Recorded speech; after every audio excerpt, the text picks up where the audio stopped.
Dot Richardson, but we're ready to play. And Autumn Bishop steps in. The first pitch of the day is a little low for ball one. Time of first pitch today, 12:02 p.m. on an absolutely gorgeous, beautiful Sunday morning into the afternoon. If you did not spring ahead, it's still Sunday morning, too. Feels like 11 a.m. for some reason. That's my only dad joke of the day. The 1-0. Grounded sharply towards second. Jennings up with it, throws to first, and there is one away. You see the Bishop sisters in the 1 and 2 hole here for the Flames. This duo has been dynamic and powerful for Liberty. Both seniors putting up some incredible numbers. The leadoff spot, Autumn, who just grounded out. Already 5 home runs on the season, as well as her sister now, who steps into the box with 8 homers, 22 RBIs. She takes the first pitch right on the outside corner for a strike. Now, that's the best batting average of the starters for Dot Richardson's Liberty Flames at .431. Not too shabby. Not too shabby. Every single time I get a chance to talk. As a fly ball hit pretty deep to right field and turned Boone around, and it gets out of here. Boy, you weren't kidding about these Bishop twins. Amber Bishop Riley goes yard over the right field wall and an early lead for the Liberty Flames. Before that came off the bat, what I was about to get into is that every single time I get a chance to talk to Dot Richardson, she brags about this Bishop power, and here you get to see it.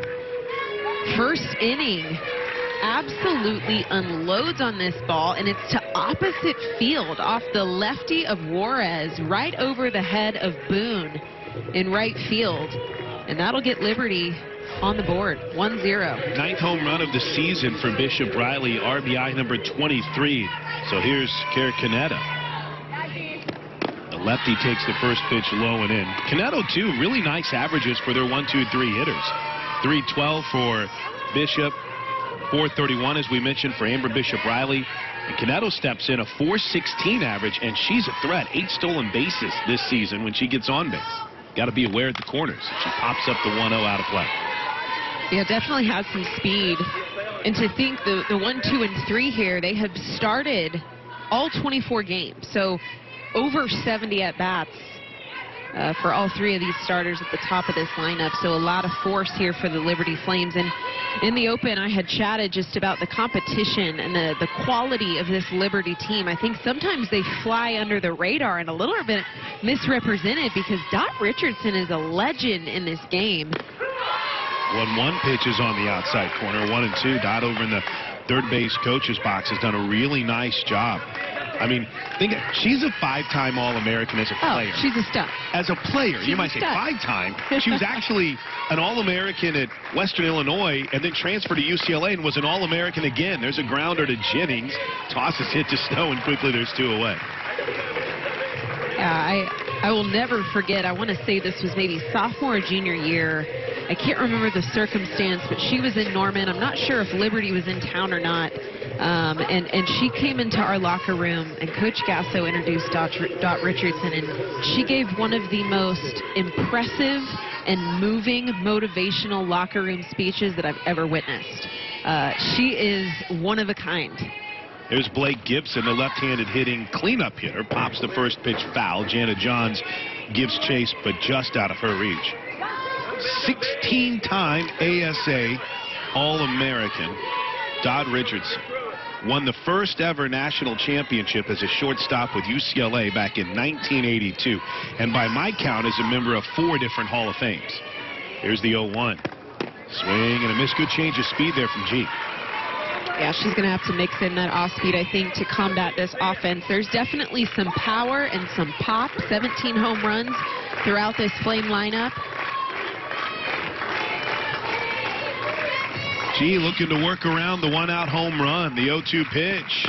Oh, what a pitch. Called strike 3 right on the outside corner, inning over, but Liberty strikes first. Solo shot from Amber Bishop Riley has staked the Flames to a 1-0 lead. You're watching Sooner Softball on Sooner Sports TV, presented by Bud Light, and Tiare Jennings will lead it off. She'll take the first pitch a little up for Megan Johnson in the circle from the Liberty perspective. For Johnson, This is her 5th start of the year, and 15 in the 3rd inning. She's only walked 3 batters. Struck out 11. Here's the 1-0 to Jennings. That just misses low and away. Here's the rest of the Sooner lineup. Alo in the on-deck circle, riding that 34-game hitting streak. Grace Lyons will bat 3rd with Kinsey Hansen in the cleanup spot. Kaylin Snow bats 5th at first base. Jada Coleman in the 6th hole in center field. Jana Johns, Lindsey Elam, and Riley Boone 7 through 9. Check out those averages. Look at those numbers. I mean, it's almost absurd.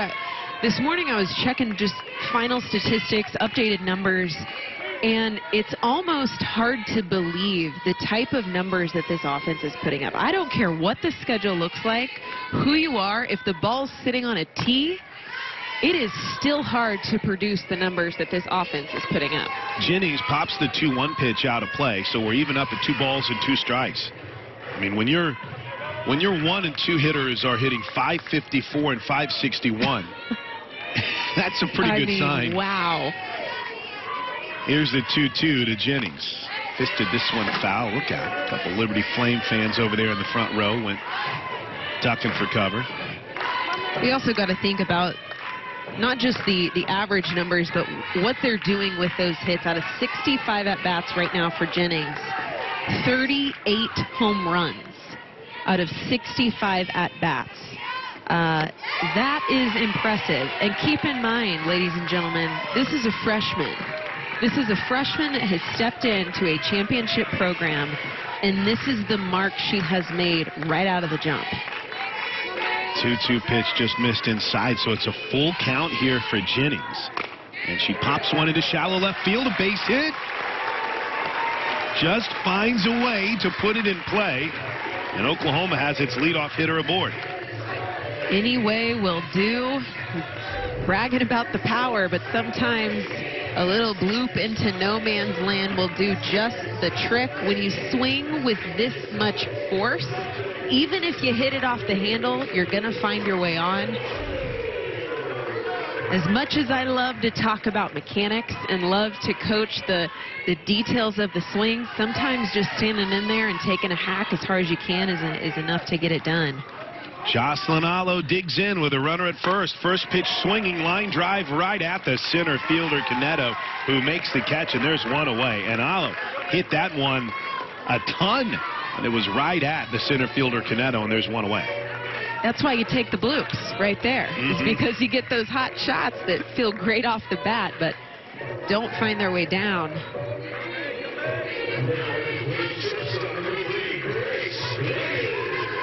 Mentioned the starter, Megan Johnson, sits around 64 to 65 miles an hour. A big drop ball pitcher. Her change around 56 as the first pitch to Grace Lyons is in for a strike. So the challenge when you have a heavy drop ball pitcher is what, Aaron Miller, as a hitter? Not rolling over the ball. This is a team, obviously, with OU that knows how to hit the long ball, so I think that this is the right call for Liberty to stay low in the zone.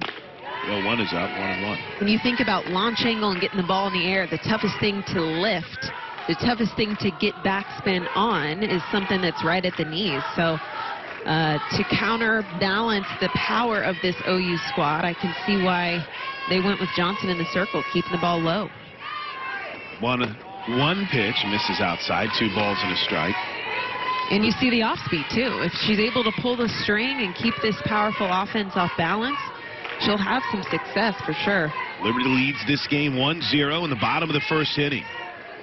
As Grace Lyons calls for and gets time, though it seemed like it was a bit of a debate whether or not she was going to get it. Jennings at first after the leadoff single. The 2-1 is hit pretty deep to left center field, but not deep enough, as ranging back and making the catch again is Caneto, who has to be playing, I mean, with her back almost to the fence. She is playing at about 200 feet in center field. We'll get Aaron's perspective on that after we tell you about the weather. Presented today by the Trails Golf Club, and we're not watching the radar. All the rain moved through early this morning. Wind could be a little bit of an issue as this game progresses, but here at USA Softball Hall of Fame Stadium, it's 63 degrees right now. We'll trend towards a high of 70, and that wind blowing out at 15 miles per hour. Wow. If you know Oklahoma City, you know that there is wind constantly, especially at this field. First pitch to Kinsey Hansen. And that's why you're seeing the out. I mean, obviously the power of this offense, but you've also got wind blowing out across this field. So outfield a little bit deeper than normal, trying to play to the power of this Sooner offense. Caneto in center and Villa in right are maybe 10 steps in front of the fence as the 1-0 pitch is a strike to Kinsey Hansen. Well, and you saw in that ball that Grace Lyons hit dead center. Caneto in center turns around, finds the fence, gives herself room to judge that ball and that catch. So these outfielders are going to get work today. There is no denying that. And one pitch misses low, 2 balls and a strike. Weather today, of course, is always brought to you by the Trails Golf Club, where, I don't know, maybe like on hole 3, you get that wind behind you and you can make some noise. Trailsgolf.com. Learn about the member for a day. The 2-1 is 3 low in it. Speaking of golf, I've been learning a lot about golf. My fiance's picked up golf, so let's go. We've got a net in the garage. He's been chipping away, swinging. There you go. Go see our man Alan Hager over the trails. That's where you need to be. Here's the 3-ball, 1-strike pitch to Hansen with a runner at first, and she lines one right at the shortstop, Chanel, to end the inning. Nice play as she went down and grabbed it off the dirt. Sooners get a base runner, but that's it. We head to the second. Oklahoma trails Liberty 1-0 on Sooner Sports TV, presented this afternoon by Bud Light. 5, 6, and 7 hitters here in the second for Liberty. The Flames lead the Sooners 1-0. G. Warris back to work. First pitch, check swing. Did she go? She did. Strike one on Carolyn Hudson, the catcher. First inning home run from Amber Bishop Riley.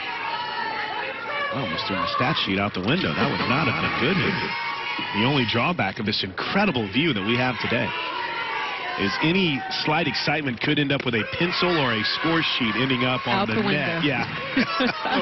0-1 pitch is in for a strike. No balls and 2 strikes. Well, walking into the stadium today, I was in awe. The updates, the growth, the changes in our sport is so exciting. Despite an abrupt end to our season last year, it feels good to come back with some newness here at the Hall of Fame Stadium.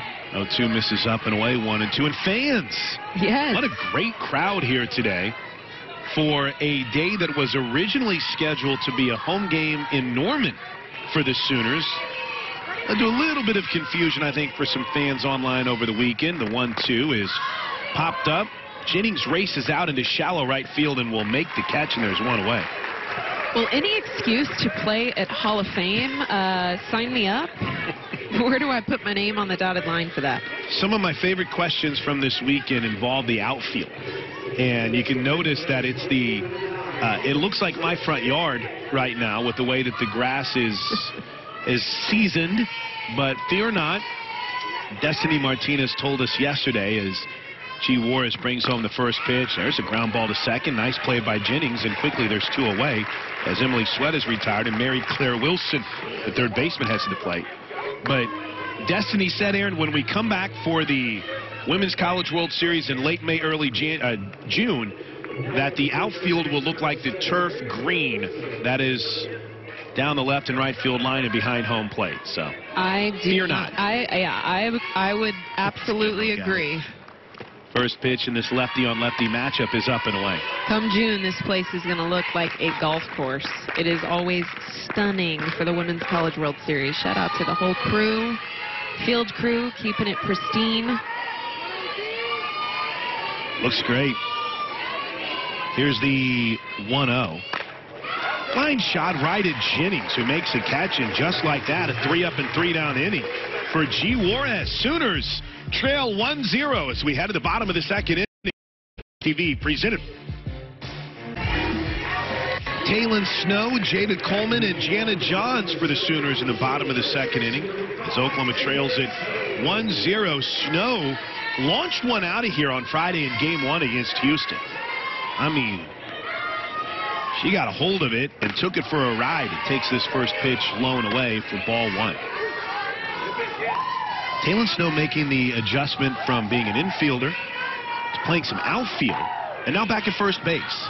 So Coach Castle likes to have that athletic first baseman, and Taylon Snow definitely in that mix.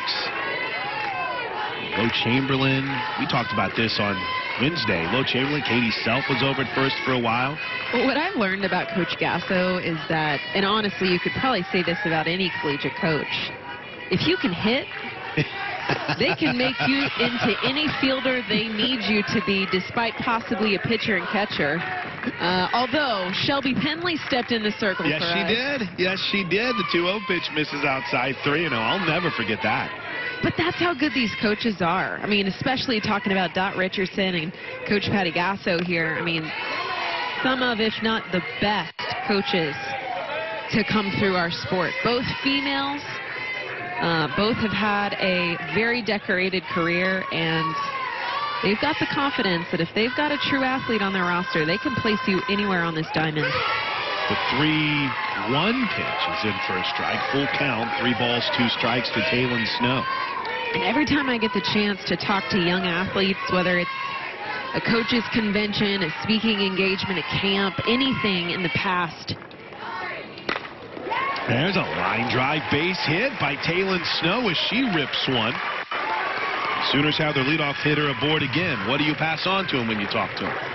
Utility, right? Right. Be coachable, be a utility player. You see Taylon Snow finding a way to get it done. If you get it done at the plate, having the open option to playing anywhere in that field, it makes you appealing, it makes you recruitable, and ultimately your chances of starting on this field skyrocket.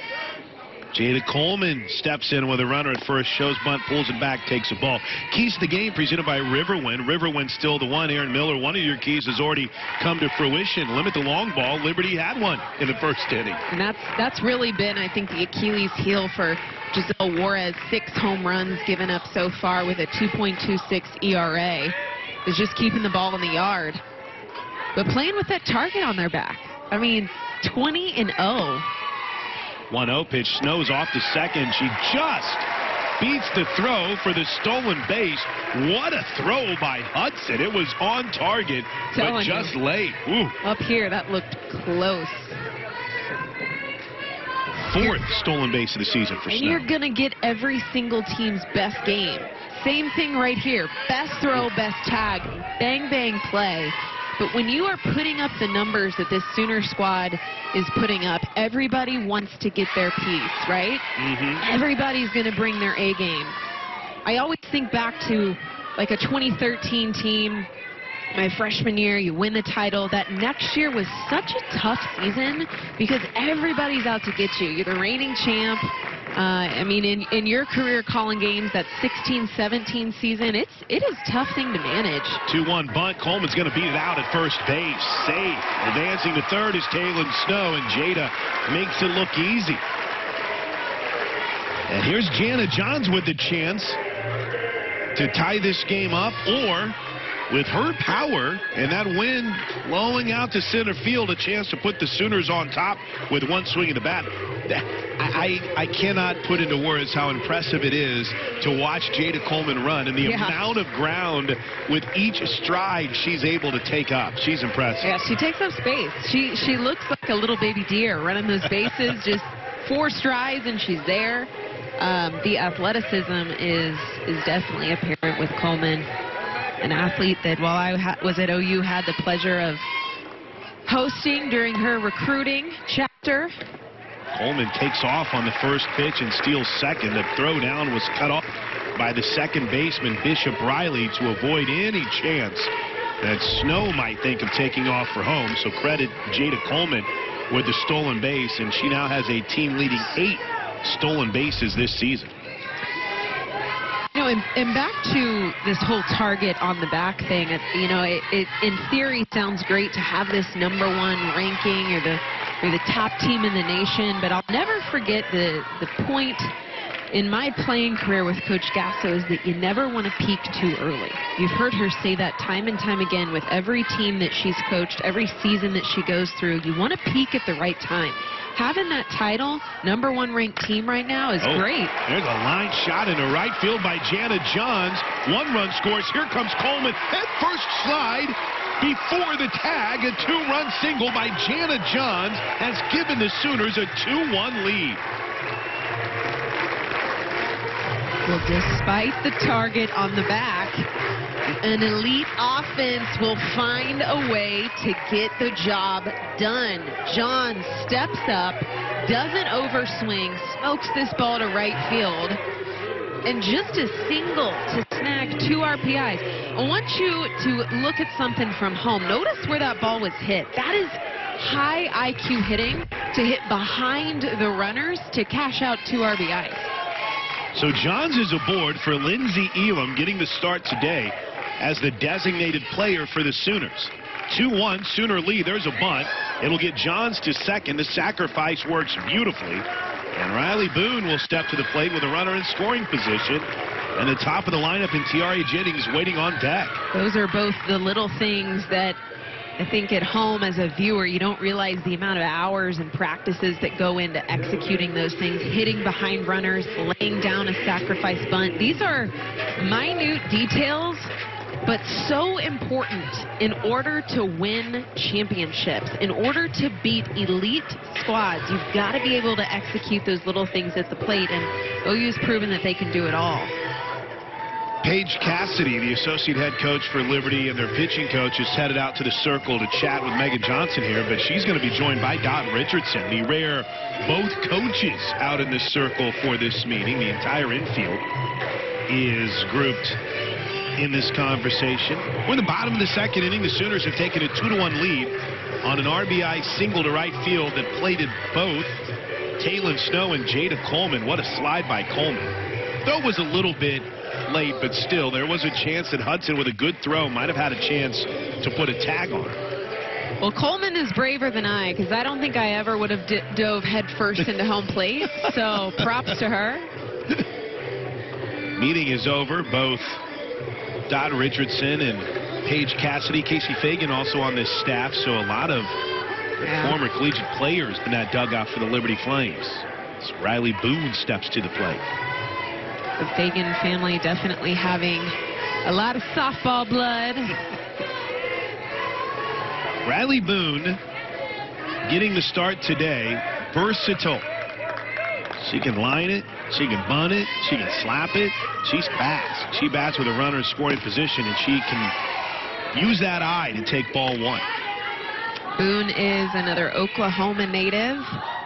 I myself, growing up in Oklahoma, knowing what that Sooner pride is like, playing in your home state. I'm sure she's got some family here. It's a pitch that's called a strike. 1 ball, 1 strike out of the Owasso Ram. Hitting .464 on the season. This is her 7th start of the season. First start this week, and in fact for both Boone and Elam called upon for the first time in the starting lineup this weekend.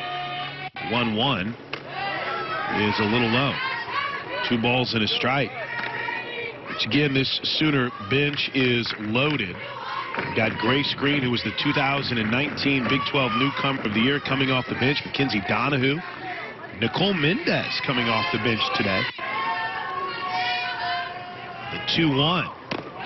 Low, ball 3. See Mindy down in the Sooner dugout, so I'm sure we'll see her in game 2. Nicole had gone through a little bit of a tough spell, was just 1 for 11 heading into this weekend, but heading into Wednesday's game. Yep. She's hit the ball hard. Riley Boone gets the call here, as does Lindsey Elam in the DP spot. Here's a 3-1 to Boone. Good pitch. Full count, 3-2. They're just looking at this lineup, talking about depth. Taylon Snow, this is only her 17th game in the starting lineup. Jana John, 17th game. And then, as you mentioned, Elam and Boone here getting a chance, cracking into the starting lineup. It's going to be a tough play at short for Schnell. Throws across and gets Boone on a hard hit ball in that 6-hole. And a nice play to retire the speedy Riley Boone. And here's Tiare Jennings. Singled her last time up, was stranded at first in the first. That's something Coach Gasto, I think, has always been so good at, is keeping her finger on the pulse of who is hot. Sometimes it just comes down to a gut feeling. Who you want to stick in that 8-9 hole, who you haven't seen in that starting lineup in a while, that finally gets an opportunity to crack into the lineup, and they nail their chance. You see that time and time again, especially with young athletes. First pitch is low and in the dirt, ball 1 to Tiare Jennings. And it's funny, I think back to Nicole Mendez freshman year. Yeah. And she was given an opportunity after missing the first part of the season with an injury.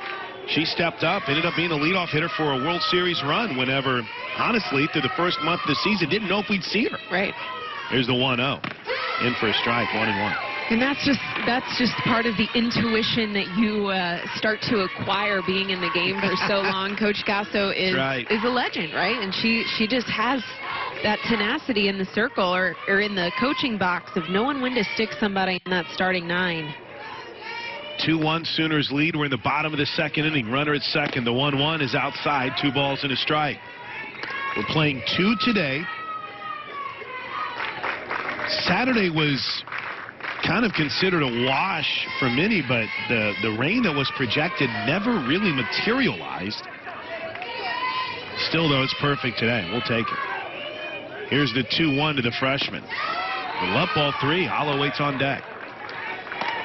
I know also the communication between Coach Gasso and JT Gasso, the hitting coach. You know, that constant communication is huge to know how to formulate this lineup with Coach JT Gasso handling the offense and his evolution since stepping in the staff my senior year.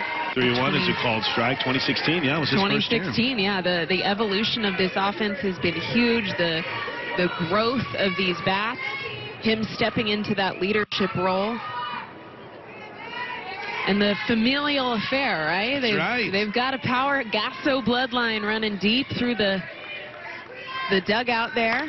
3-2 pitch is hit to center field, not deep enough as Canetto ranges to her right, makes the catch and ends the inning, but the Sooners strike back. A 2-run single from Gianna Johns has put the Sooners on top 2-1 as we head to the third on Sooner Sports TV. Presented today by Bud Light. Back to work for G. Juarez as she faces the 8, 9, and 1 hitters. Savannah Chanel digs in. Boy, she's been busy at short already. Sooners on top 2-1 here in the top of the third inning. And the first pitch is a little low for a ball. She's been challenged at short, and you know, of all the positions that Dot Richardson is going to make sure that she's solid, shortstop is probably going to be that position. Yes, she was a stud herself at short. 1-0 is in for a strike, 1-1. She's a firecracker. Every time I get a chance to talk to Dot, she is just lit up on fire for the sport of softball. I kind of dig how the Sooner dugout is extended with the COVID protocols as the 1-1 pitch is, well, that thing's like a cue ball off the end of the bat. Easy play for Snow to take it to the bag, and there's one away.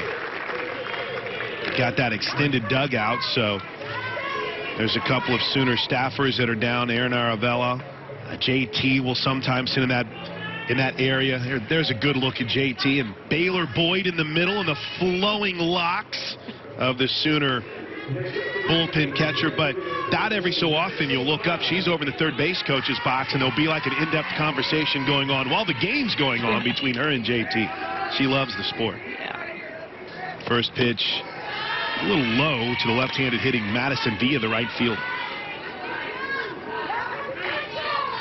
I'm still trying to think of the best way to describe what that was that came off the bat of Chanel. That thing, it's like a top. Yeah. Spinning like a top, yeah. Spinning down the first baseline. 1-0. Showed bunt, takes a strike.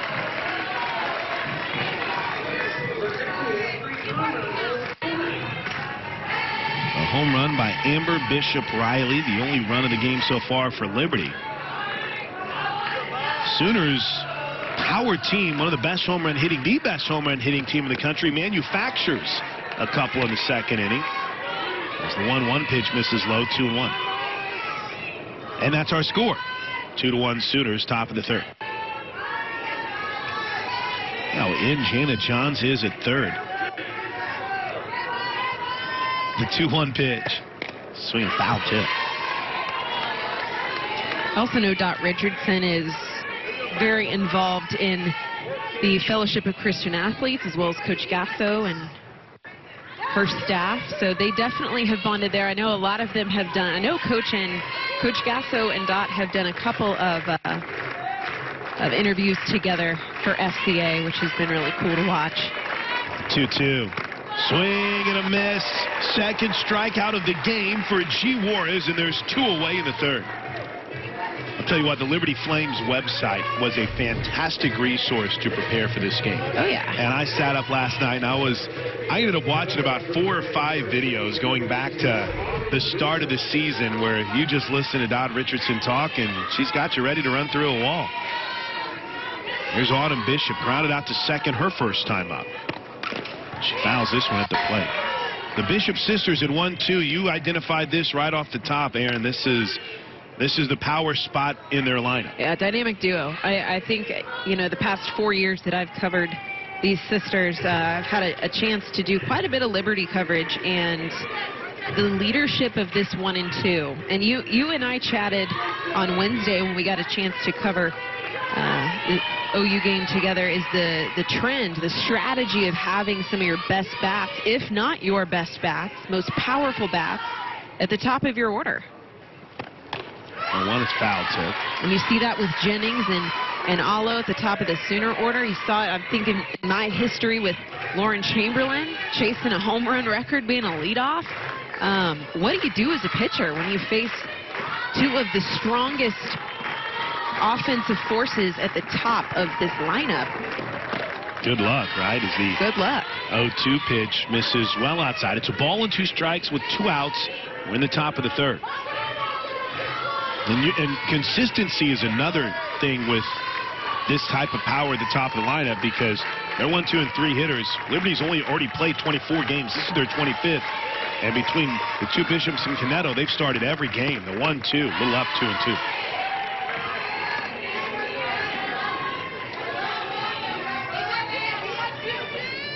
It feels so good to be sitting up here, not worried about a weather delay or rain or anything of that nature right now. Just a gorgeous day, a little overcast as the 2-2 pitch is grounded to snow. She'll take it to the bag and end the inning. G. Juarez cruising. She's retired 8 straight since the 1-out home run in the first to Amber Bishop Kelly. Tell your friends. Bring everyone to the TV and the radio. Jocelyn Allo leads off the bottom of the third next. Jocelyn Allo leads things off for the Sooners in the bottom of the third. OU up 2-1. First pitch hammered deep to right field and long gone. Oh, let's go, Jocelyn Allo. Extend the hitting streak to 35 straight games. Career home run number 72. Her 18th bomb of the season. And she airplanes into home plate, and the Sooners have opened this game up 3-1. All right, I'm going to give you the props because the props are deserved. I told you guys to get to the TV. He called this before we came back from break. He said, she's going to hit a bomb, and it might even be the first pitch. Boom, see you later in I might have Allo fist style. bumped you a little bit hard there. Hey, I'm sorry, Aaron. I took it because it was deserved. Here's Grace Lyons in the dirt, ball 1. I feel like if you say Jocelyn's going to hit a home run here, more times than not, you might end up being right. The odds are in your favor, that is for sure. She is on some kind of tear to start the season as the 1-0 pitch to Lyons misses low. 2 balls and no strikes. I mean, that thing, right off the bat, you knew that was gone.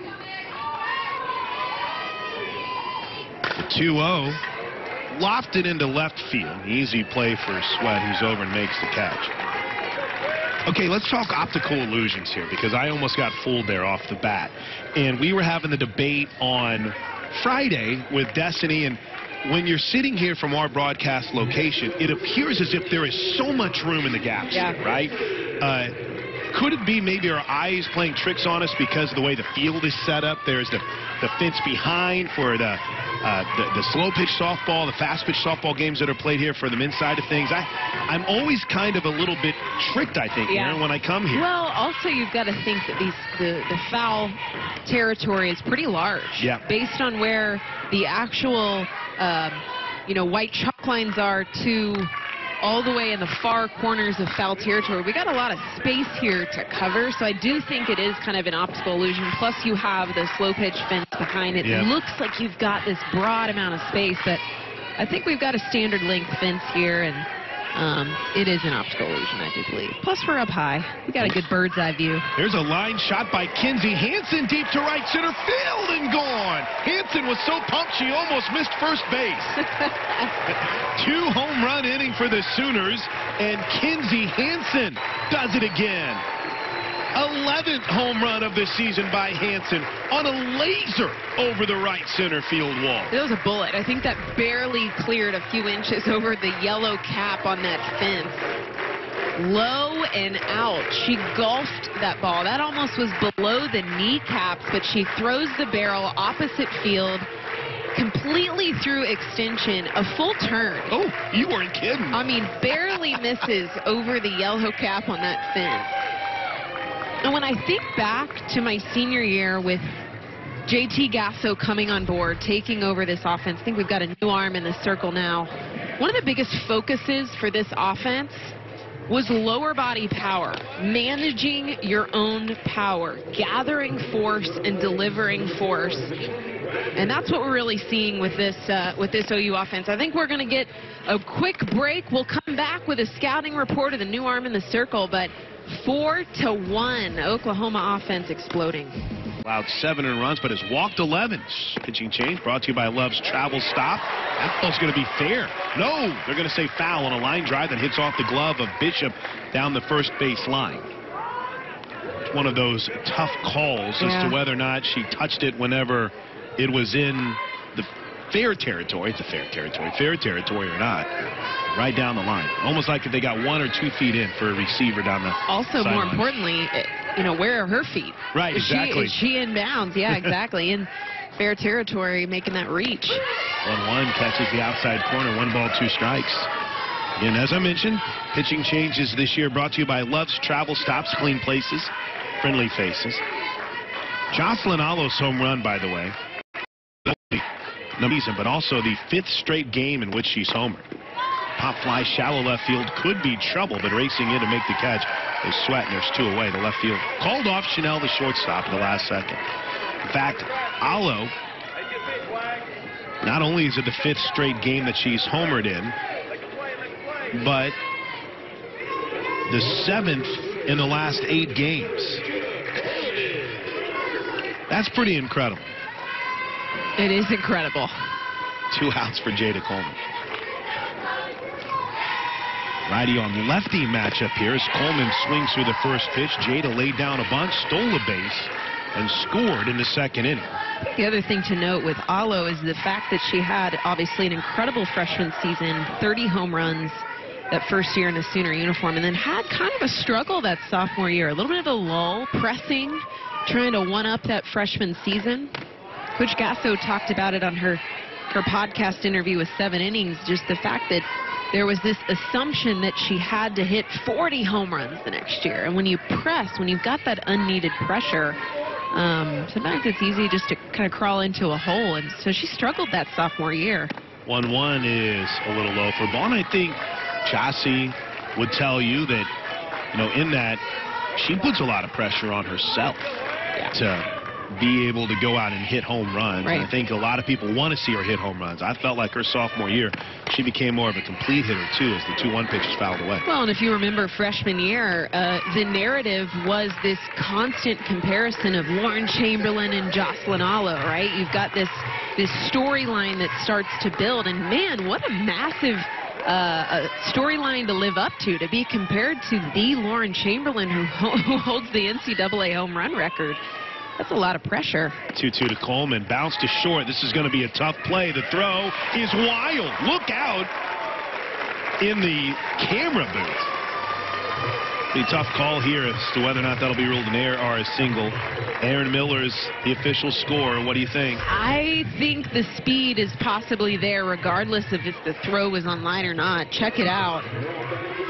Well fielded. Ooh, I think you're right. I think that's a single. I would rule it a single. An advance to second on the throwing error. As here comes Jana Johns. Johns 1 for 1 with that 2-run single. Did you call it? 7th hit of the game for the Sooners. Analyst official score added to the resume. Coleman's off to third as the ball just popped out of the glove of the catcher Hudson, and she takes the base. Oh, my.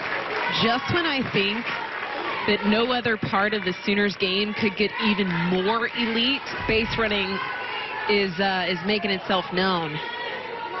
I'll tell you, this OU coaching staff knows how important base running is. If there's anything I remember as an OU softball alum, it's that being drilled into the head of these athletes that base running can win you ball games if you take pride in your craft. When you're on base, be savvy, high IQ, because you can take 60 more feet if you play smart. 1-0 pitch to Johns, misses up high. 2 balls and no strikes. Runner at third. 4-1 Sooner lead, bottom of the third. Off speed, in for a strike, 2-1. Lindsey Elam waits on deck. Leadoff home run by Jocelyn Allo. A 1-out bomb by Kinsey Hansen. The Sooners as a team continue to pound home runs at an almost historic pace to start this season. Here's the 2-1. Ooh, it hit her right on the Evo shield. That's the first free pass the Sooners have been given today, though. Nothing free about it with Johns having to take that shot. Hey, even with the Evo shield, that sucker stings, I can tell you. It might help to diffuse the contact, but getting hit on the elbow is not fun. Here's Lindsey Elam. You know, Lindsey Elam's due to put one over the left center field wall here. It's been a minute for Elam. Gets the start today after coming off the bench in Friday's games, and the first pitch to Elam is a little up and in, ball 1. Lindsey was on a career best pace last season before the year shut down. Had 9 home runs in the 24 games that she played last year. Really had a power surge. Well, this is an athlete I have to brag on.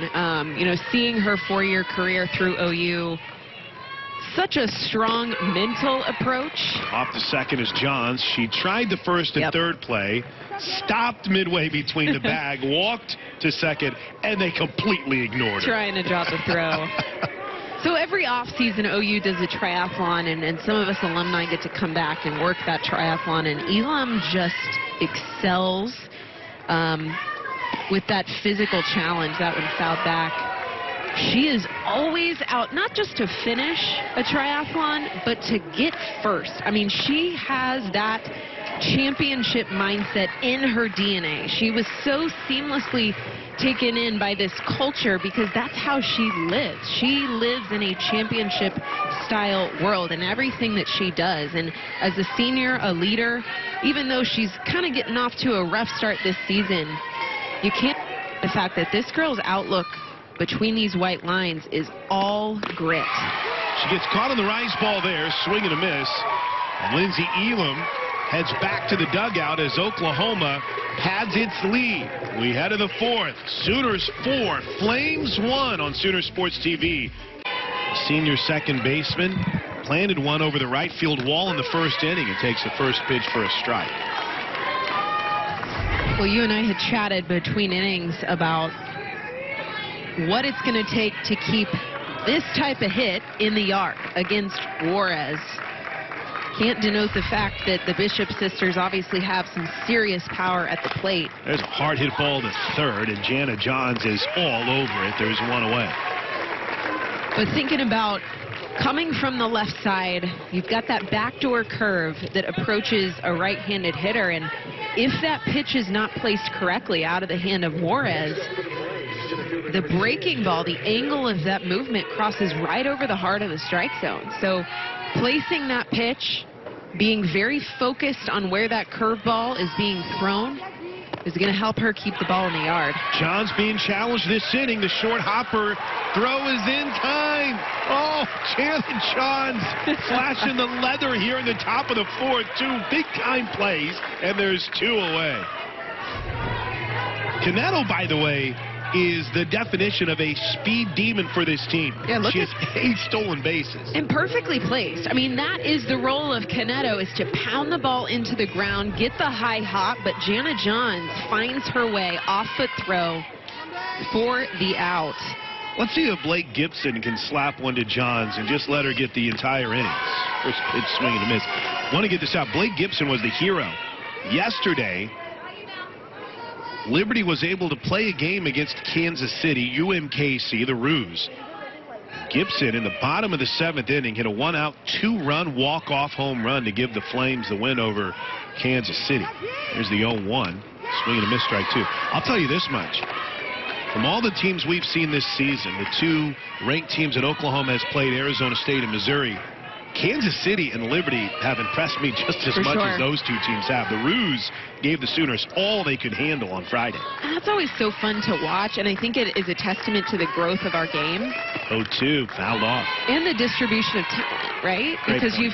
you've got talent. If you want to play college softball, you can play college softball. There is a program for you. And just to think back, when I first started calling college softball games back in 2017, we were slated for, I think, 600 games that season. Before our season got cut short last year, we were slated and scheduled to call over 1,600 games across all ESPN networks. That's a big deal. So to carry that onto the field, you're seeing more growth in these mid-major schools, and their talent level continues to grow. Kinsey Hansen walking this one off, and here's why. Ooh, that foul ball right off the upper part of her elbow, almost on the forearm, too. And the plate umpire gave her time to walk it off. There's a fly ball to center field. A couple steps back for Boone, makes the catch. It ends the inning. We'll check on Kinsey Hansen when we come back. Looks like she's going to be okay as we head to the bottom of the 4th inning. Oklahoma on top 4-1 over Liberty on Sooner Sports TV, presented by Bud Light.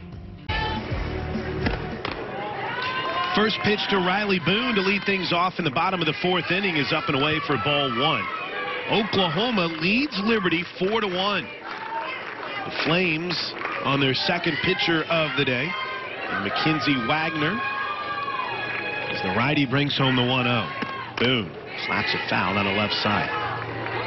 You know, for a game that was originally scheduled to be played in Norman, and they honored all the tickets that would have put you in the seats in Marita Hines Field, and knowing there's only 25% capacity, this is one heck of a Sunday crowd for the Sooners. For sure. 1-1. Got a piece of it. Trying to slap it, a little soft slap. Strike 2. A little more room to spread out here in this stadium. Yeah, it's nice. It's nice. It'll have a much different look to it. Maybe it adds to the old optical illusion of the outfield because there's no bleachers in the outfield. The 1-2 in the dirt. You know what I failed to ask Destiny yesterday? I wonder when we come back to the Big 12 tournament if the bleachers will be in the outfield. That's a good point. They usually are. We normally got the grandstands behind the temporary fence there. 2 balls, 2 strikes. Here's the pitch to Boone. Bounce to short. Chanel up with it. Throws 1 away. Allie Boone 0 for 2 on the day. Here's Tiare Jennings. Jennings singled in the first, flied out to center in the second. She bats with 1 out and the base is empty. Here in the 4th, 4-1 Sooner lead. Jocelyn Allo waits on deck. She's already extended her hitting streak to 35 straight games with a 3rd inning home run. But that's what's on deck. Here's Jennings now. Here's the first pitch to the Sooner freshman second baseman. Outside. We saw Jennings play a little first. Was that on Wednesday night in the game we did? Yeah. Which means by my count, she's played every infield position outside of catching. I trust your count, so I'm gonna roll with it. Here's the 1-0 to Jennings.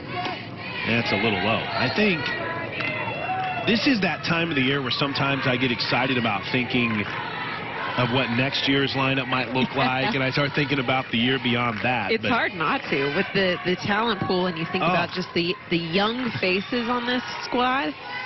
The depth is huge. Here's the 2-0. Ball's hit pretty well to center field, but not deep enough. Racing in to make the catch is Caneto, and there's quickly 2 away in the 4th for Jocelyn Allen. I also think right now is, right before we enter into conference play, this is kind of where you start to turn that corner of where things are settling in, right? What the lineup looks like. Absolutely. We know what Jocelyn Allo settled into. It's one of the more historic starts in college softball history. That was her third inning solo shot over the right field wall. But I hear exactly what you're saying. You know, you get to this point where, all right, here's who we are. Right. This is what we're about, and this is our team.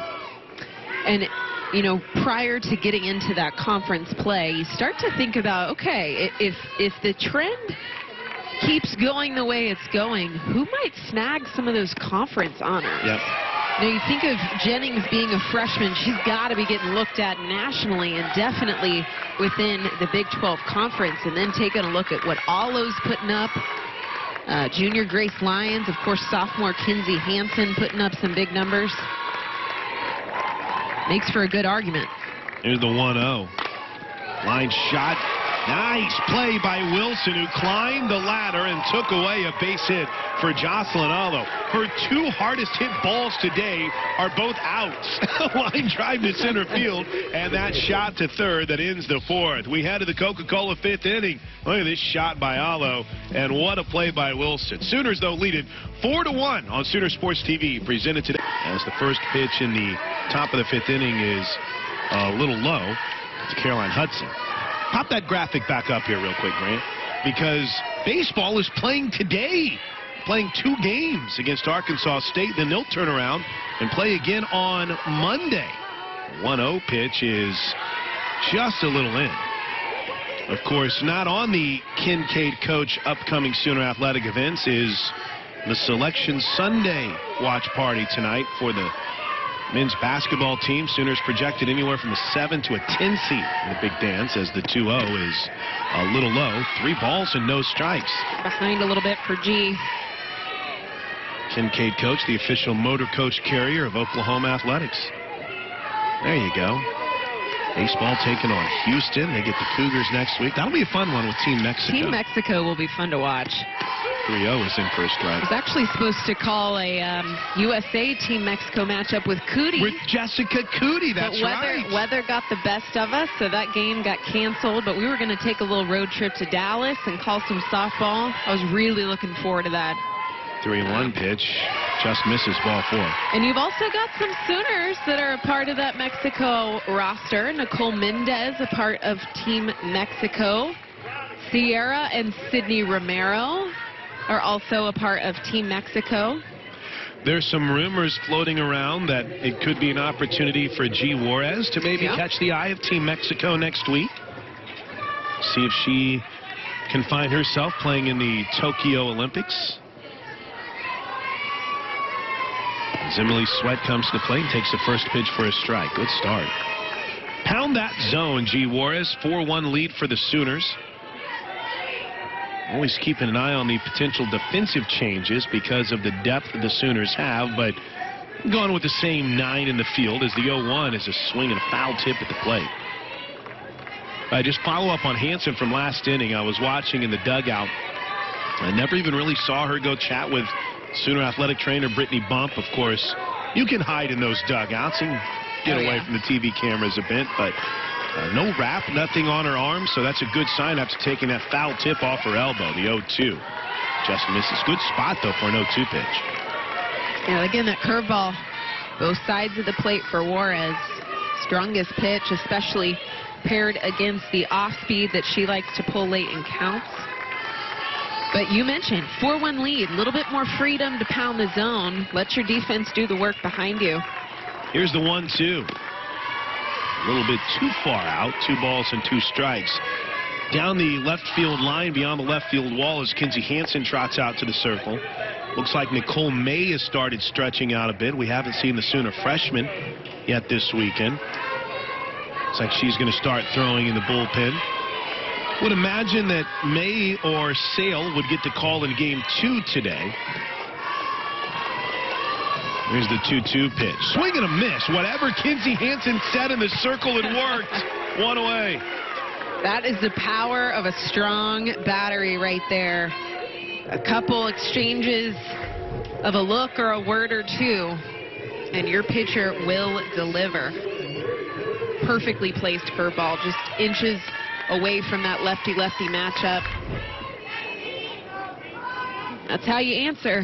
Here's Mary Claire Wilson as the first pitch. She swings through for a strike for the freshman, who lined out to second. And her only at bat so far today that came in the second.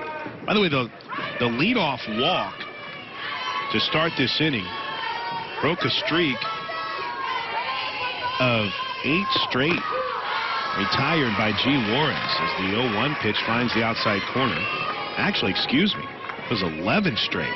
Well, coming into this game, only 4 base on balls for G through 34 innings. She's been impressive as the 0-2 pitch is lofted into shallow right field. Boone has a beat on it and makes the catch, and there's 2 away. So we can massage the 11 straight retired and say now she's retired 13 of the last 14 batters she's faced. How's that? Yeah. And 2 outs for Savannah Chanel. Chanel grounded out to first. Sooners 4 runs on 7 hits. Just the 1 hit for Liberty. The first inning home run by the 2-hole hitter Amber Bishop Riley as this first pitch misses low, ball 1.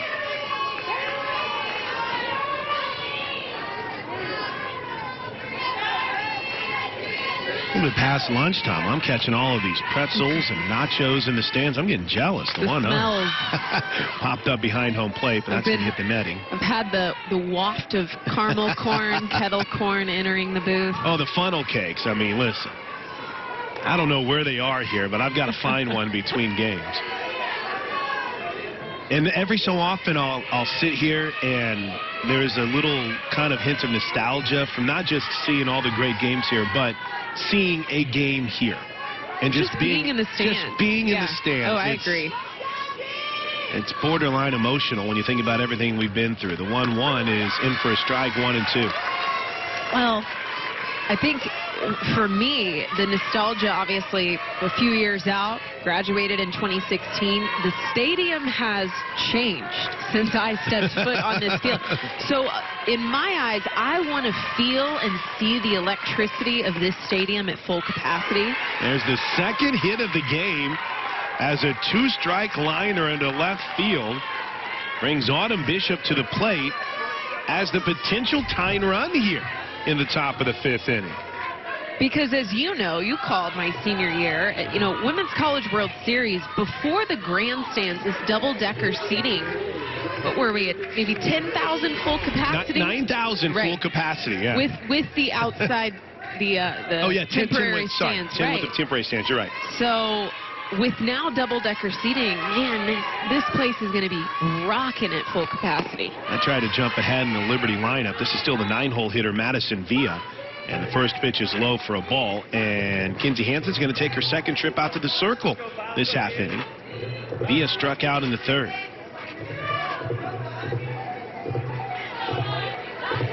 G. Juarez came into the 5th inning rolling. She had retired 11 straight batters, a leadoff walk to Caroline Hudson, a strikeout of Sweat, a flyout of Mary Claire Wilson, and then a 2-out single by Savannah Chanel, the shortstop, just the second hit of the game.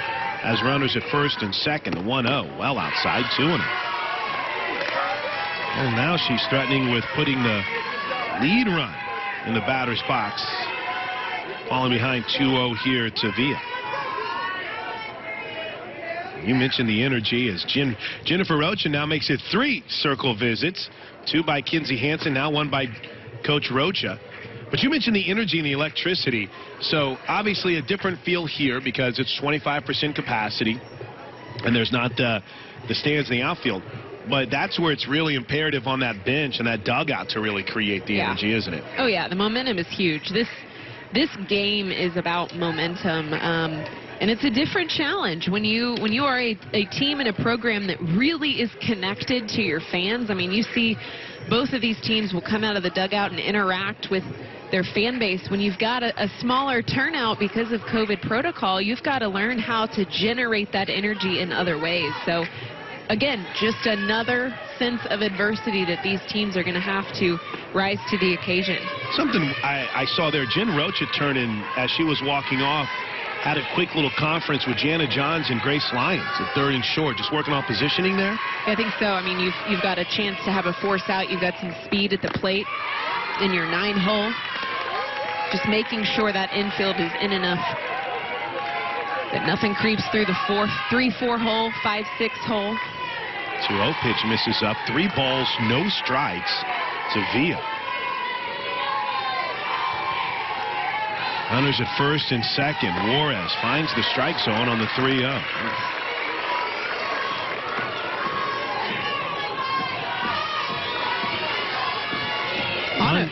On a personal note, the lefty-lefty matchup right now. I was a lefty hitter, stood in on the left side.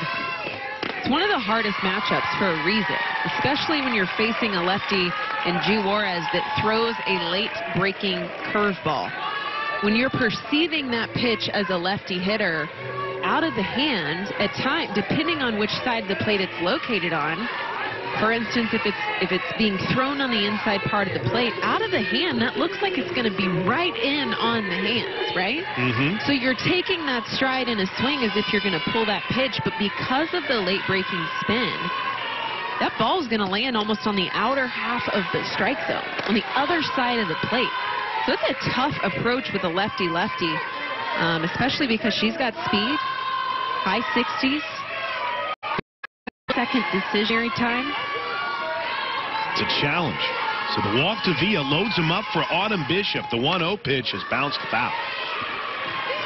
So now we're back at the top of this order with the Bishop sisters in the 1 and 2 hole. Coming into this game, Autumn Bishop, who now stands in 5 home runs, a .312 average, starting all 24 games for the Flames. She's 0 for 2 on the day, and she hits this one into right field, a base hit. Scoring easily is Hudson. Rounding third and sliding in safely is Savannah Chanel. And a clutch 2-out, 2-run single from Autumn Bishop has cut the Sooner lead to 1. It's 4-3. This Liberty Flame team is not going anywhere. So take a look at the coverage here. Up and out. Autumn is able to get the barrel around that. So you could see Boone struggling to reach that ball. It was a tough perspective there on camera views, but Snow playing first base. Snow playing first base, you could see she kind of bailed to cover first before Boone at second base, or Jennings, excuse me, at second base could possibly communicate. Here you get to see a better look. You see Snow just immediately dives out. I don't know if that was reachable for her, but again, just nowhere to cover that 3-4 hole. Here's Amber Bishop Riley, who can put Liberty on top with one swing of the bat. She fouls away the first pitch. No balls and a strike. 4-3 game Sooners lead. The tying runs at second, go ahead run at first. And Bishop Riley homered in the first inning. The 0-1 just misses low. 0-2. Or 1-1, excuse me. Well, you get a sense of the spark plug that these Bishop sisters are. So powerful in this Liberty lineup.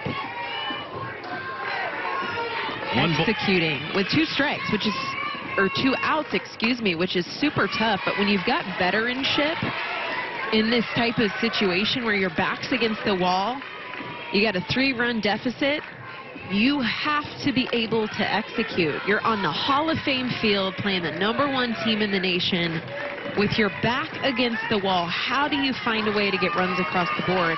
Sometimes a nice little shot through the infield is enough to get it done. Not overdoing the situation, right? Not making the moment bigger than it is. Nobody knows how to do that better than the Bishop sisters. 1-2 line drive center field. We're tied. Boone trying to get the runner at third, throws a laser that pops out of the glove of Jana Johns. She can't find it.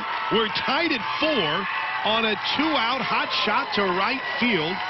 And Bishop Riley slides into second.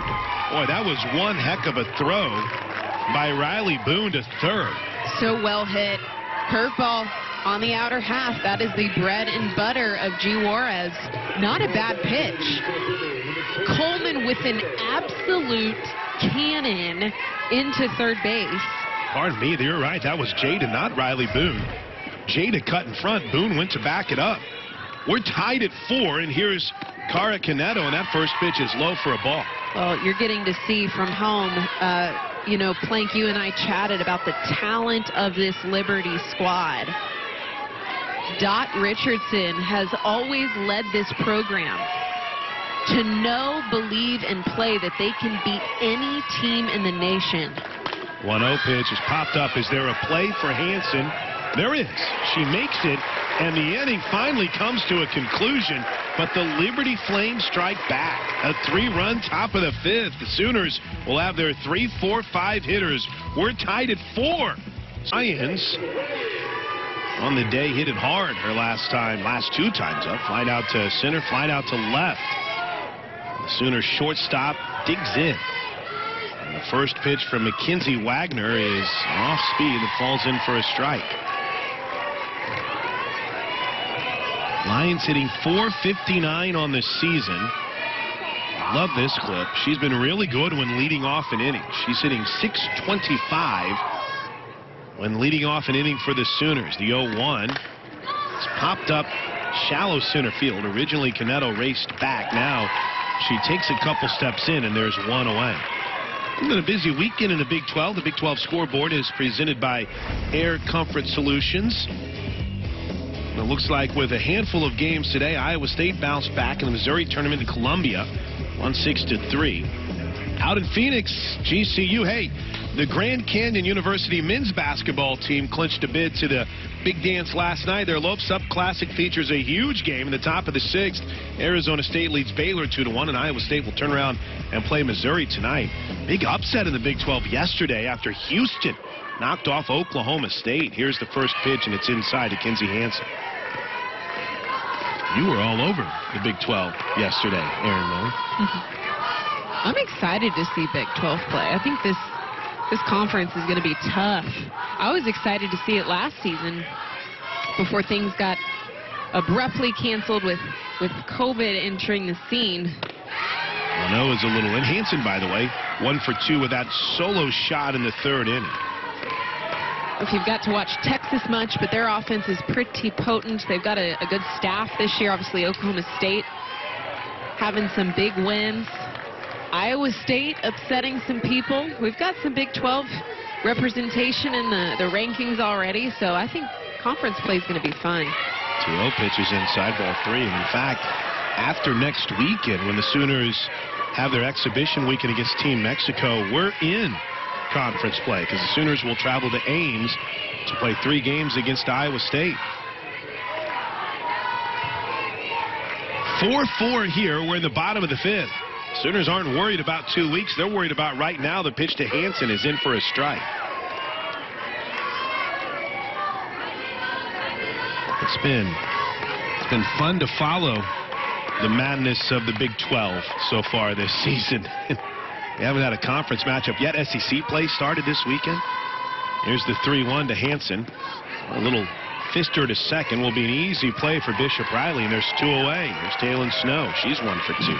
Well, you know, I chatted on Wednesday just about what RPI and seeding is going to look like in postseason. The ACC actually playing 4 games on weekends that is conference play. So snagging some of those game numbers, the 56-game requirement for a full season. They're going to play 4 matchups in ACC conference play. Wow. The first pitch to Taylon Snow. She hits this one hard to center field, but plenty of room out there for Canedo, who makes the catch. And the Sooners go 1, 2, 3 in the 5th. Wars Day is likely done. 5 innings, scattering those 4 hits. 4 runs were earned, struck out 3, but the 2 walks in the 5th really hurt as Liberty was able to take advantage of it. Still a process for G, but not her best outing, not her worst. I think that she'll come away finding things she can improve upon as Nicole May will take over. This pitching change brought to you by Love's Travel Stops. Clean places, friendly faces. I stopped at a Love's on my way to USA Softball Hall of Fame Stadium. Incredible coffee, and coffee's for closers, right? So maybe in the eyes of Patty Gasso, she looks at Nicole May in this situation as somebody who can come in and close down these bats for Liberty. Nicole Mendez is going to check in left field for Jocelyn Allo. So you're looking at maybe one of the best defensive outfields you can have with Mendez in left, Coleman in center, and Boone in right. Those are the only defensive changes that we see. Hansen back behind the plate, but Nicole May making her 8th appearance of the season, just her 2nd out of the pen. 1.40 ERA. She's 6-0, and in 25 innings, she has struck out 32 and walked just 6. Aaron Miller. So impressive to see this freshman that's kind of embraced the expectations. Oh, they're going to flip Mendez to right now and move Boone to left.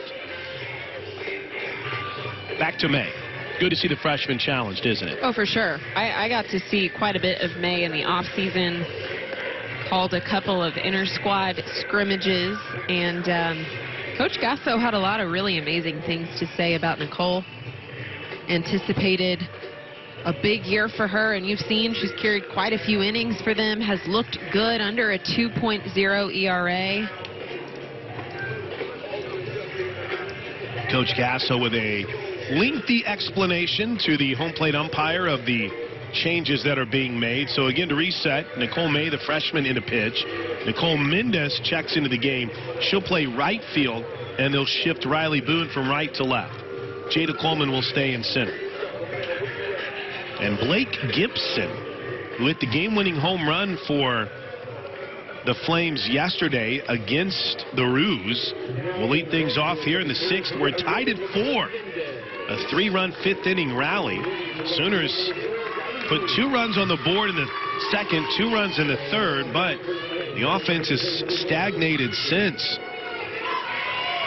At first, I thought maybe the swap between Boone and Mendez was because of the lefty Mendez being in left field, but Boone is also left-handed. This is an all left-handed outfield. First pitch of the ball to Gibson. You hardly ever see a lefty in left field because of having to, reach across the body for a shot in the gap. A 1-0. That's a good pitch from Nicole May. Strike on the outside corner.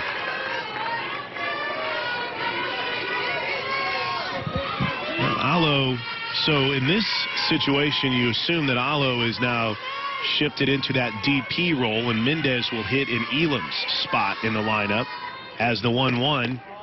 Boy, that just misses. So if that's the case, then Mendez will likely bat 3rd, coming up for the Sooners in the bottom of the 6th inning. We'll see if it stays that way or if they'll re-enter Lindsey Elam. Work to be done here. The 2-1 from May is hit pretty deep to right field. Mendez has a beat on it. Does she? No. She misplayed it. And that ball will end up as a double. Mendez got turned around in right field. There's some wind, so that can make it challenging. Nicole's been on the bench, but I don't know if she thought there was not as much room as she had. That was a... Well, that pitch was hung right in the heart of the strike zone, up and in, and she hits it exactly where it's thrown. You can see the backpedaling, turned the wrong direction, just opened up that lead foot the wrong way. I think the wind maybe had carried it on the opposite side of Nicole's glove side, but Nicole did just enter the outfield. That's right? True. So coming off the bench and immediately getting tested. First pitch is a strike to Caroline Hudson, and Dot Richardson is hot about something in that third base coach's box. I think Caroline Hudson missed a call there because Gibson was taking off as if she was on her way to 3rd, and Hudson took a strike, and Dot Richardson let her hear it. The 0-1, that's in the dirt.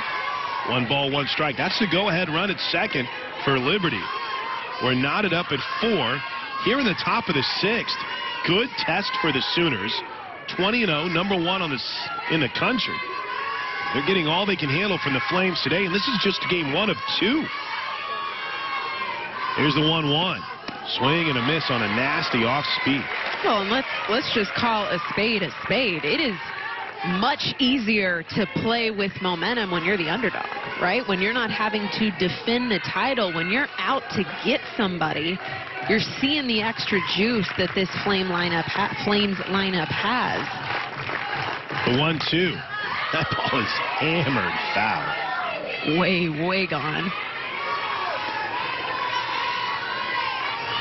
when you got the chip on your shoulder and you're trying to take a W from the best team in the nation right now, arguably the best offense in the nation right now, you got something to prove.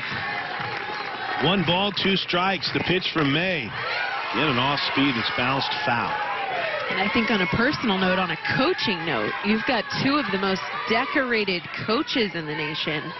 Dot Richardson with some incredibly impressive history within our sport. And obviously, Coach Gasso, a Hall of Famer herself, going head-to-head right now. The freshman May brings home the 1-2. Well outside, 2-2. Good athletic play by Hansen behind the plate. Not letting that thing get to the backstop. That could have really been problematic.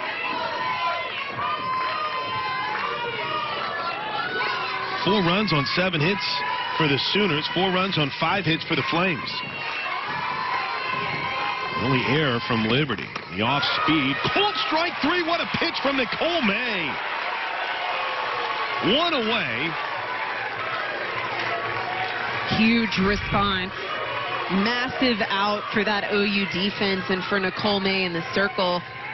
Pulls the string, perfectly placed on the outer half of that strike zone. When you've got a leadoff double, to pick up your defense, to pick up your team, that is how you slam the door. First pitch swinging, popped up on the infield. Jana Johns calls off everyone, and Emily Sweat is retired, and there's 2 away. And here comes Mary Claire Wilson. She's 0 for 2. I also think another thing that this matchup is good for both of these teams is that you get to have a sense, especially for the freshmen here, of what playing under pressure is like here in Oklahoma City at the Hall of Fame field. I don't know that you can ever recreate a World Series type atmosphere, but to have games on this field and have a close ball game with pressure on, it gives you a sense of what this field feels like, what it's like to be on this dirt. First pitch fouled back to Wilson.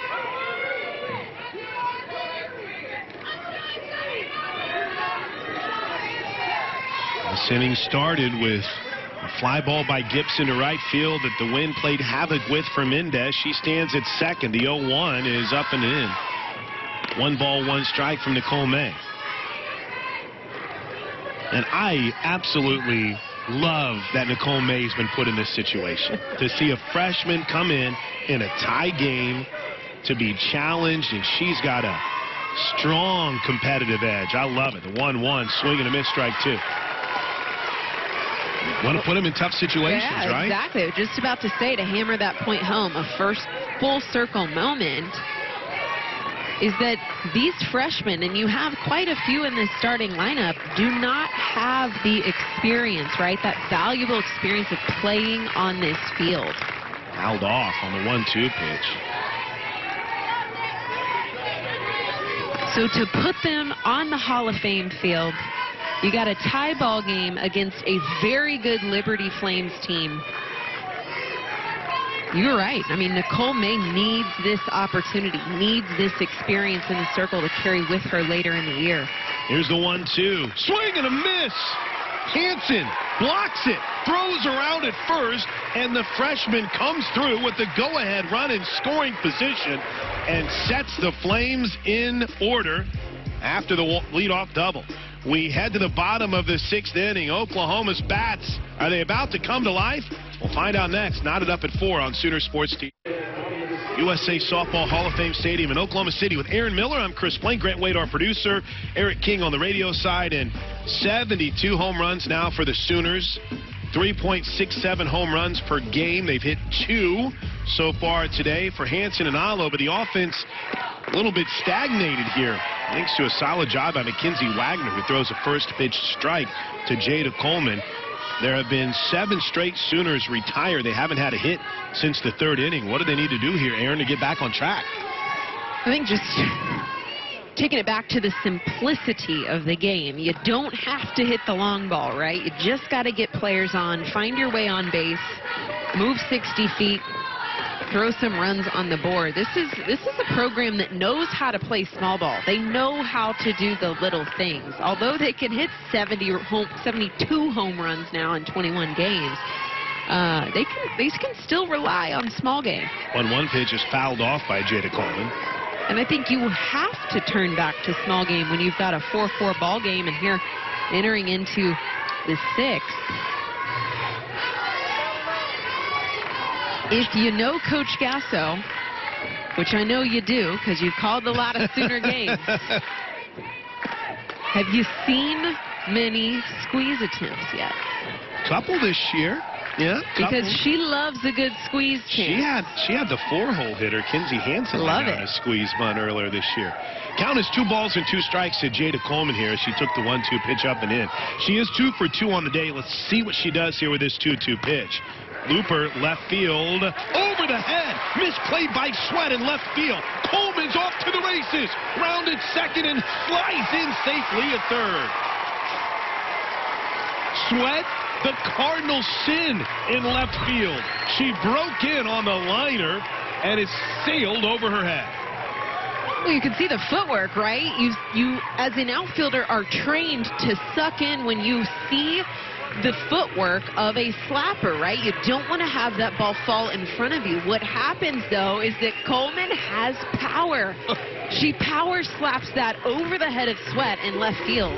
And she is all kinds of fired up. Oh, and all kinds of fast, which is why you see that nice pop-up slide into third base. A lead-off triple to start this inning. There's Jana Johns. First pitch hits her again. The second time today that Jana Johns has been hit by a pitch. And we have ourselves a good old-fashioned first and third situation for the Sooners with nobody out and the veteran Nicole Mendez coming to the plate. What did you just ask for, Aaron Miller? I think I want to squeeze. Ask and you shall receive, maybe? I don't know. Dot Richardson pointed to the pin. We're going to have ourselves a Love's Travel Stop pitching change here. Boy, Dot's hot coming out of the Liberty Flame dugout. She pointed down to the pin, kind of in an old school baseball mindset. Richardson knows Coach Gasso's MO, right? She is playing for the squeeze right now. First pitch to Donahue. It's not a squeeze. It's a wild pitch. Here comes Coleman, and she'll score the go-ahead run. Jana Johns on her way to third, tried to slide around the tag, but they got her. Gasso will argue the Sooners will take the lead, but Johns tried to get the extra bag on the wild pitch and was tagged out at third. It's 5-4 Sooners, and that's putting pressure on the defense with Hudson, right? That's all it is. Applying pressure, and you can see when you anticipate something happening, sometimes the wild pitch is thrown. She get around the tag? Let's see. That was the argument there. Ooh. I think they might have got her on the leg. Possibly the hand got in. The 0-1 pitch is called a strike 0-2. So the wild pitch Donahue had offered at, and they called it a strike. So Mackenzie Donahue off the bench. What was Lindsay in Nicole Mendez swings to the 0-2, 2 away, pardon me, after Johns was thrown out at third. Wild sequence that ends with the Sooners taking a 5-4 lead, and we'll have yet another pinch hitter here in Grace Green in what would have been Riley Boone's spot in the lineup. What a series of events. Trying to unpack it all. Yeah, it's you got a new arm that comes in immediately. First pitch, wild pitch. I think that would have been a squeeze opportunity. You saw Donahue come around with the barrel. Maybe it could have been a sacrifice squeeze where you have the runner at first take off to protect that runner at third and then reading the throw. All I know is that Coach Gasso's offensive strategy, especially with runners at first and third, is pressure filled. And you had great speed at third, too, with Jada Coleman. 5-4 Sooners. First pitch to Grace Green is in for a strike. Boy, this is going to be a wild top of the 7th because It's the 8-9, but then the order turns over to the top spot, and Autumn Bishop for the Sooners. Let's see if Grace Green can give OU some insurance, and that ball just misses up. 1 ball, 1 strike. Oh, and by the way, we got a second game between these two teams coming up. Grace Green is definitely a strong asset to this offense that has struggled as of late. I say that, 478 average. The 1-1 is in for a strike, and Grace didn't like that. She'll take a little walk. A home run on the year, but only 7 starts, 15 appearances. Had the clutch 2-run double to put the Sooners on top against Kansas City after the rain delay on Friday. A 1-2. Swing and a miss. Good job out of the pen by Emily Kirby. And the Sooners find a way, thanks to the leadoff triple from Jada Coleman, to take the lead. Now will it be on Shannon Sale to close it out? We'll find out next, or will the freshman do it for the Sooners? On the Sooner Radio Network. Back to work for Nicole May. The first pitch to Chanel is in for a strike. Checking the Sooner defense. Jocelyn Allo did re-enter out in left field. Riley Boone, it's left field. Riley Boone moves back to right. Jada Coleman in center. Infield remains the same. 0-1 pitch to the shortstop from May is on the outside corner. Strike 2. Chanel singled and scored in the 5th. Grounded out to Taylon Snow over at first in the 3rd. Shannon Sale is up in the Sooner pen if necessary, but they're giving Nicole May the 7th here. The 0-2.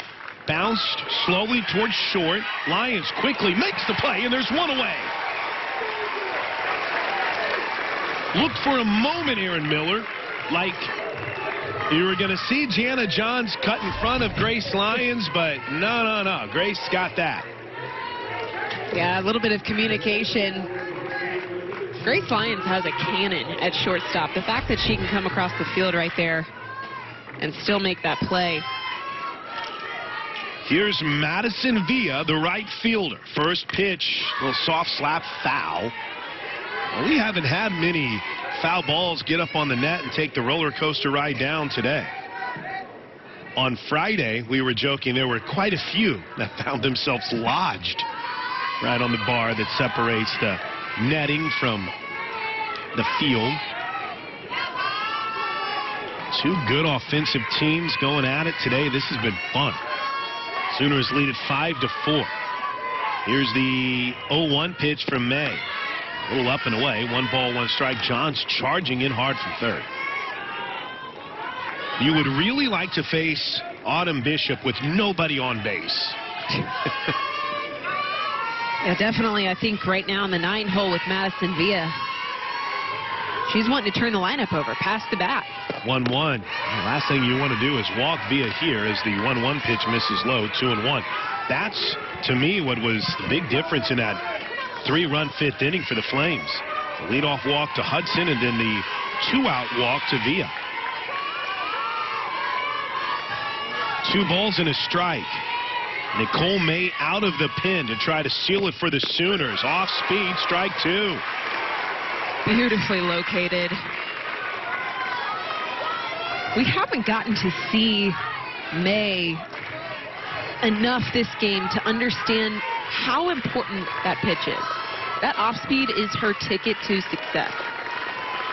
2 balls, 2 strikes. The pitch.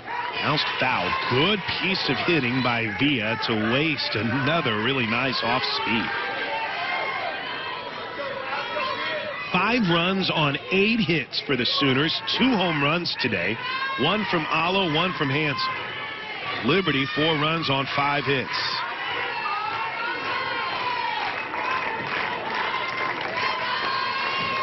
Here's the 2-2 from the freshman. Bounce towards second. Well, Snow was going to go over and make the play and beat her to the bag. I wonder, Aaron Miller, if that's a lesson learned from a play earlier in the game that you pointed out. Yeah, she bailed out a little bit early. In this instance, Snow stayed with it, makes the play, and beats Villa to the bag. Snow holds her own, holds that position. You're right. That ball almost in the exact 3-4 hole.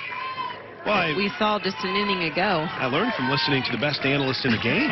Pay attention to you, Aaron Miller. Gold compliment. Autumn Bishop, first pitch swinging, fouls it back. You make it easy, Plank. It's fun when you have games like this. This has been a good softball. Watching Dot Richardson and Patty Gasso go at it and seeing both G. Juarez and Nicole May battle this talented Bishop combo at the top of the lineup for Liberty, and see Jocelyn Allo do her thing. JT Gasso moving his outfielders towards right center field and center as the 0-1 pitch misses, low and away 1-1. You see the shift for Jada Coleman in center. She's a little bit more towards right center field. Not much, just a couple of steps. Bishop on the day 1 for 3 with a couple of RBIs. That clutch 2-run single took place in the 5th, trying to keep the Flames alive. The 1-1, oh, what a spot, but it just misses outside. 2 balls and a strike.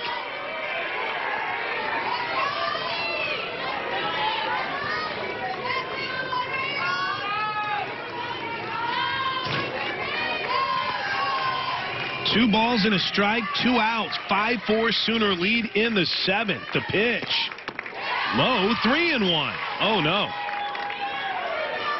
It's interesting because the Oklahoma defense and outfield has shifted towards right field, but majority of these pitches have been low and away, trying to stay away from Autumn at the plate. Be careful here with the 3-1 count. May rocks and fires, swing and a miss. Full count.